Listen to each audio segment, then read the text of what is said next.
بسم اللہ الرحمن الرحیم۔ السلام علیکم، آپ دیکھ رہے ہیں الف نیوز اور میں ہوں آپ کے ساتھ ماجد علی۔ شامل کرتے ہیں آج کی ہیڈ لائنز۔ عمران خان کی گرفتاری کا خدشہ، حفاظت کے لیے کارکنان زمان پارک پہنچ گئے۔ وفاقی حکومت کا ملازمین کی تنخواہیں 10% کم کرنے کا فیصلہ۔ مہنگائی کا طوفان آنے کو تیار، حکومت کی IMF کو قیمتیں بڑھانے کی یقین دہانی۔ پاک بھارت جوہری جنگ کا خطرہ، امریکی مداخلت سے ٹلا، سابق امریکی وزیر خارجہ۔ جرمنی یوکرین کو لیپرڈ 2 ٹینک فراہم کرنے پر رضامند ہو گیا۔ بھارت کی پاکستان کو شنگھائی تعاون تنظیم کے اجلاس میں شرکت کی دعوت۔ اردن کے شاہ عبداللہ سے اسرائیلی وزیر اعظم نیتن یاہو کی ملاقات۔ فواد چودھری کا راہداری ریمانڈ منظور کر لیا گیا۔ پاکستان اور دنیا بھر کی خبروں سے باخبر رہنے کے لیے الف نیوز کو سبسکرائب کریں۔ ہیڈ لائنز آپ نے جانی، اب بڑھتے ہیں خبروں کی تفصیلات کی طرف۔ عمران خان کی گرفتاری کے خدشے کے پیش نظر زمان پارک کے باہر کارکنان کی بڑی تعداد حفاظت کے لیے جمع ہو گئی۔ نیوز رپورٹ کے مطابق PTI کے سوشل میڈیا اکاؤنٹ سے رات 2 بجے عمران خان کی گرفتاری کے خدشے کا اظہار کیا گیا اور ساتھ ہی کارکنان کو عمران خان کی حفاظت کے لیے لاہور میں ان کی رہائش گاہ زمان پارک پہنچنے کی ہدایت کر دی گئی۔ پاکستان تحریک انصاف کے رہنما زبیر نیازی نے عمران خان کو گرفتار کیے جانے کے خدشے کا اظہار کیا اور مسرت جمشید چیمہ نے کارکنان کو حفاظت کے لیے عمران خان کی رہائش گاہ زمان پارک پہنچنے کی اپیل کی۔ چیئرمین تحریک انصاف کی گرفتاری کی اطلاع ملتے ہی PTI کے رہنما فواد چودھری اور حماد اظہر کارکنان زمان پارک لاہور پہنچے۔ فواد چودھری نے میڈیا سے گفتگو میں کہا تھا کہ رات 2 بجے اطلاع ملی کہ پولیس کی کوشش ہے کہ وہ عمران خان کو گرفتار کر لیں۔ پولیس عمران خان کو گرفتار کر سکتی ہے، جبکہ صبح ہوتے ہی بعد میں فواد چودھری کو پولیس نے ان کے گھر سے گرفتار کر لیا۔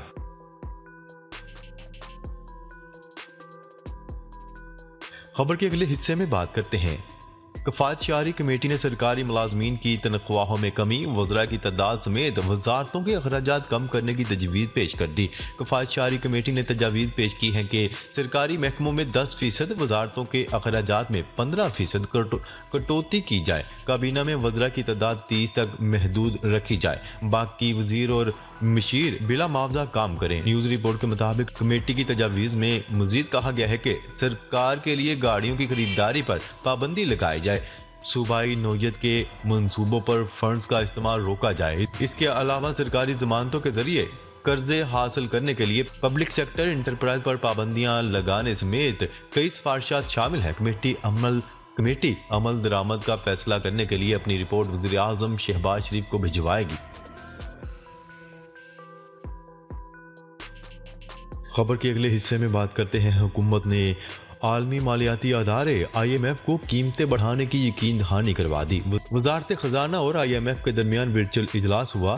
ذرائع وزارت خزانہ کے مطابق پاکستانی وفد کی قیادت وفاقی سیکرٹری خزانہ نے کی اور IMF مشن ہیڈ بھی اجلاس میں شریک تھے۔ اجلاس میں نویں جائزے مشن کے لیے ڈیٹا اور شرائط کے بارے میں مذاکرات کیے گئے، تاہم مذاکرات کا پہلا دور بے نتیجہ رہا اور IMF مشن کی تاریخ طے نہ پا سکی۔ ذرائع کے مطابق وزارت خزانہ نے رواں مالی سال کے پہلے 6 ماہ میں معاشی ہدف پر بریفنگ دی، جبکہ ٹیکس وصولی، گردشی قرضے، سبسڈی اور سیلاب اخراجات پر بھی تفصیلی غور کیا گیا۔ IMF نے 1 فروری سے بجلی اور گیس ٹیرف بڑھانے پر زور دیا، جبکہ نئے ٹیکس کے اقدامات بھی فوری طور پر کرانے کا دباؤ ڈالا گیا۔ ذرائع کے مطابق حکومت نے IMF کو اتفاق کردہ شرائط پر عمل درآمد کی یقین دہانی کروا دی۔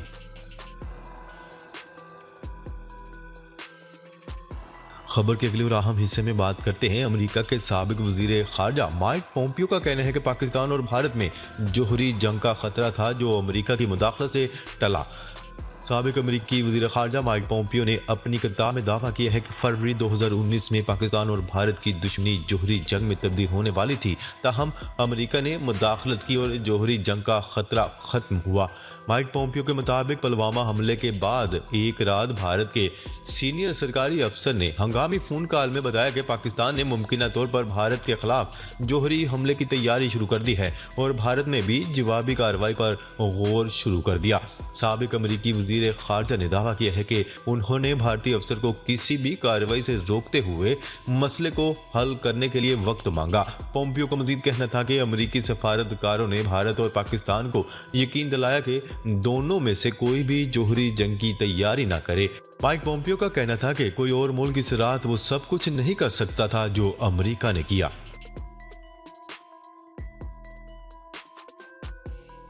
خبر کے اگلے حصے میں بات کرتے ہیں جرمن چانسلر اولاف شولز نے برلن میں کئی ہفتوں کے دباؤ کے بعد یوکرین کو لیپرڈ 2 جنگی ٹینک فراہم کرنے پر رضامندی کا اظہار کر دیا۔ غیر ملکی خبرساں ادارے کی رپورٹ کے مطابق جرمن میڈیا رپورٹس میں دعویٰ کیا گیا ہے کہ بین الاقوامی دباؤ کے بعد جرمن چانسلر نے کم از کم 14 لیپرڈ 2 ٹینک یوکرین بھیجنے کا فیصلہ کیا ہے، جبکہ دیگر ممالک کو بھی ایسا کرنے کی اجازت دے دی ہے۔ انٹرنیشنل انسٹی ٹیوٹ فار اسٹریٹجک اسٹڈیز کے مطابق کم از کم 16 یورپی اور نیٹو ممالک کے پاس لیپرڈ 2 ٹینک موجود ہیں۔ جرمن میڈیا نے منگل کو نامعلوم سرکاری ذرائع کے حوالے سے رپورٹ کیا تھا کہ برلن نے دیگر ممالک جیسے پولینڈ اور فن لینڈ کو بھی یوکرین کو جرمن ساختہ ٹینک دوبارہ برآمد کرنے کا لائسنس دے دیا ہے۔ جرمن حکومت لیپرڈ 2 ٹینکوں کی فراہمی کے معاملے میں کلیدی کردار ادا کرتی ہے۔ یہ فیصلہ کرنے کا اختیار رکھتی ہے کہ کون سے ممالک جرمن ساختہ جدید ترین ٹینک حاصل کر سکتے ہیں۔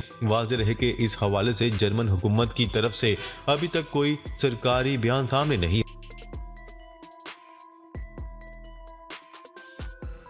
خبر کے اگلے حصے میں بات کرتے ہیں بھارت نے پاکستان کو شنگھائی تعاون تنظیم کے اجلاس میں شرکت کی دعوت دے دی۔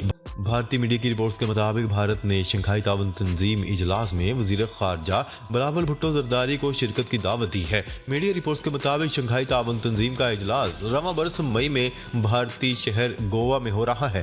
خبرساں ایجنسی کی رپورٹ کے مطابق پاکستان کو دعوت سے متعلق پاکستان بھارت وزرائے خارجہ نے رد عمل سے گریز کیا ہے۔ یاد رہے کہ اس سے قبل جولائی 2011 میں وزیر خارجہ ہنا ربانی کھر بھی بھارت کا دورہ کر چکی ہیں۔ خبر کے اگلے حصے میں بات کرتے ہیں اردن کے شاہ عبداللہ سے اسرائیلی وزیر اعظم نیتن یاہو نے ملاقات کی۔ اس دوران مسجد اقصی کی تاریخ اور قانونی حیثیت پر بات چیت کی گئی۔ نیتن یاہو نے تیسری بار وزیر اعظم بننے کے بعد پہلا غیر ملکی دورہ کیا۔ شاہ عبداللہ نے اسرائیلی وزیر اعظم سے کہا کہ فساد ختم کرنے کے لیے فلسطین اور اسرائیل کو طویل عرصے سے معطل رہنے والے امن مذاکرات بحال کرنا ہوں گے۔ دونوں رہنماؤں نے علاقائی تنازعات بالخصوص اسرائیل اور اردن کے درمیان اقتصادی تعاون کے متعلق بات چیت کی۔ کیا رہے کہ رواں مہینے کے آخر میں اسرائیل کے وزیر داخلہ بین گوئر نے مسجد اقصی کا دورہ کیا تھا، جس سے مسلم دنیا میں تشویش کی لہر دوڑ گئی تھی۔